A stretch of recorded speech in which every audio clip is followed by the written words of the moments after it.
soit faite. bu ko bëggoon di wut soxna su mu di ko défendre ñu ne ay dem Mbodj moo ko défendre bu ko bëggoon dañ fa nekk di poser ay conditions pour jaxase carte gi bu bëggoon ñu dindi ko danaan man maa gën a yàkkamti accale mu ngeen ko defee rek. mais avant loolu. moom oote bi mu wax moo tax ma bëgg a expliquer foofu waruñu woon sax dem ci ay levée immunité parlementaire ndax cas de flagrant délit la. kii le règlement intérieur assemblée wax mooy député bu nekk am nga malaanu kiiraay sauf bu fekkee ne cas de flagrant délit nag ku jàngul droit moo naan loxo ci poos wala fekk la nga di ci def déedéet dañ ni flagrant délit mooy délit bi nga xam ni mu ngi am wala mu ngi nekk di am wala ci fan yu jege wala boo xam ne clameur mooy coow topp na ko lu coow topp xam nga ba léegi ni coow la ak topp Ousmane Sonko plainte bi tey xale bi ci guddi gi dem na def ay yi ñuy def yooyu ñuy def man dama dugg ci dossier bi tey. parce que dañu aaye na ñu wax ci. mais li wóor daal mooy. flagrant délit mooy lii mu ngi am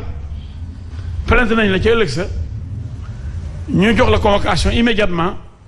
ndax coow topp na la te affaire bi soriwul yaa ngi ci période de flagrant délit bu fekkee ni yow ragaloo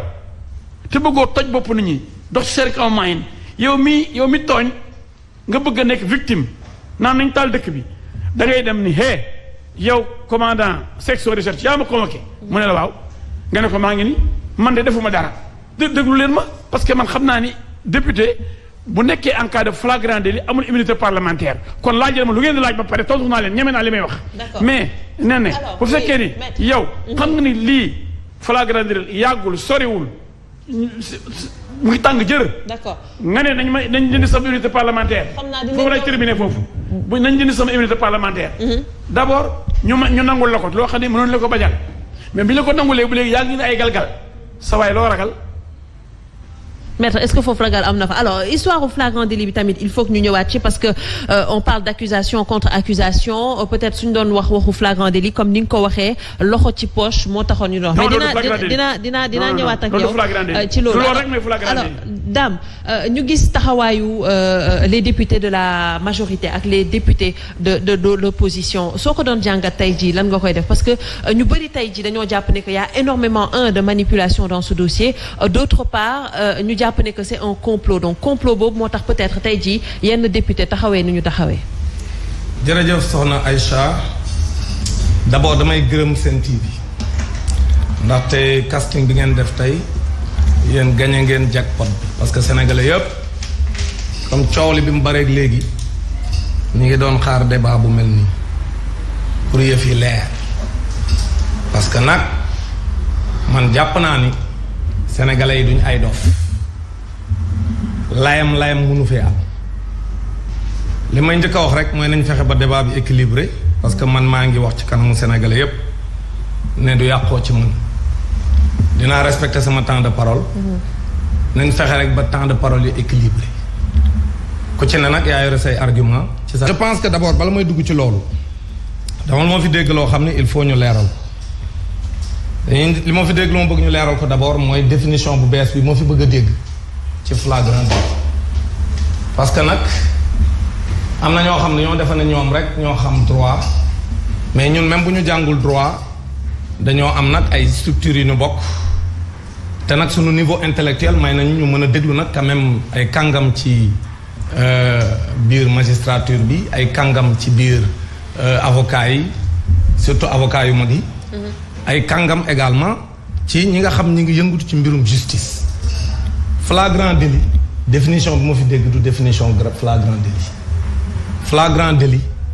mooy comme ni nga ko waxee yow ci ñi nga xam ne ñi ngi ci biir justice bi yépp te parloowuñu waxuñu ci ay intérêt dañu ni flagrant délit mooy loxo ci poche comme ni nga ko waxee maanaam la main dans le sac au moment des faits te loolu amul ci li nga xam ne moo am nii man nag am na ñoo xam ne su ma leen déggee damay douter sax ci vraiment niveau intellectuel bi ñu yore d'abord bala ñuy wax ci leneen parce que droit wax dëgg yàlla buñ ko teg foo xam ni fu extraordinaire la lu yomb a comprendre la sur certains aspects parce que du lu compliqué c'est des définitions qui sont claires sur les concepts bu ñu fi joxee kaaw Bougazelli mais Bougazelli dañ ko jàpp en flagrant délit flagrant délit bu leer la dañ koo topp ba téye ko xam ne moom moo ko def te moom weddiwu ko loolu mooy flagrant délit loo xam ne mënoo ko weddi dañ la caa fekk tey jii bu fekkonte ne ci cas bi comme ci viol lañ nekk te ci lay profité wax ni man ñëwuma fi pour def le procès moral de Ousmane Sonko wala keneen te may leeral aussi que man bokkuma parti ça c'est important bokkuma it beneen parti man politique uma je suis de la société civile te ñun suñu rôle mooy encadrer les libertés publiques encadrer la marche démocratique de notre pays parce que ñun ñuy parloo ñun bokkuñ ci xëccoowuñ réew xeexuñu ko yore réew mi loolu bu ñu ko leeralee ba pare ñu wax ni lii nga xam ne moo fi am su fekkoonte ne mën nañ koo tuddee flagrant délit ba man koo wooyu Ousmane Sonko ñi andi coow li ñi tiit mooy ñi dem di ko jéem a jëli tem am mbaalaanu kiiraayam am immunité parlementaire ñu yónnee ko convocation te amuñ ci droit parce que Ousmane Sonko nekkul en situation de flagrant délit parce que ku ñu tuumaal la ak koo xam ne dafa taxaw ni loolu ñu ma tuumaal c'est un complot bu leer boo xam bu ñu duggee ci débat yi danañ leeral en quoi c'était un complot ourdi boo xam daa yàqu nag malheureusement parce que complot bi moom yàqu na sénégalais yi seetaan yépp koo ci wax danaan la wax dëgg yàlla mbir mi moom layam mënu fee am parce que ñëwuñu fi pour def le procès moral de Ousmane. Ça veut dire quoi que àtte nañ ba pare. non mais du àtte ba pare c'est-à-dire que sénégalais yi la justice est rendue pour le peuple bi ci boppam koo fi waxal mu ne la PV d'audition yi maanaam fañ dégloo ñi nga xam ñoo séq mbir mi exception Ousmane Sonko parce que dañoo am mbalaanu kiraayam te ñoom ñoo paraxi parce que moom bañu la dem contrairement à ce que mon co-débatteur dit Ousmane Sonko dane ci conférence de presse am bu ñu lever sama immunité parlementaire à 10h à 10h05 je me présente mais ña andi coow li te tey ñu xam ni teesu viol bi moom féete na boor nërmeelu na ñuy jéem a andi beneen coow naan non dafa def appel à l'insurrection te ñoom ñoo fa dem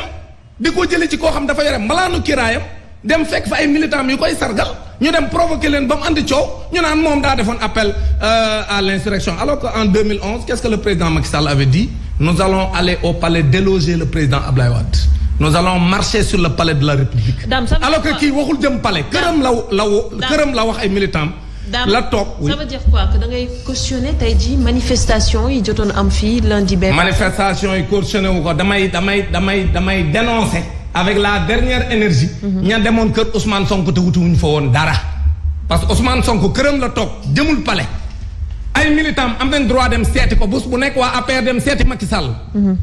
donc loolu la ay militants def lu tax bu ay militants APR demee seeti Macky Sall kenn du dem tas ko bu dee loolu rek la woon donc la leen fa yóbbuwoon mooy dañoo demoon. pour jëli ki nga xam ni mooy Ousmane Sonko malheureusement pour eux ñu dem fekk fa ay militants ñu ni wërta dem parce que dafa am mbalaanu kiiraay mu ne ci moom donc bref su amee ñu tiit ak ñuy rap parce que Ousmane Sonko a le droit d'aller voir ses militants man li ma gis à l'université dafa demoon seeti ay étudiants yu blessé étudiants yi nag comme moom mooy seen leader ñëpp xam nañ ko ñu génn def seen i ful di ko xaar bu fekkee nag da ngaa nekk njiit goo xam ni tey boo doon génn ci mbedd mi kenn lijjantiwu la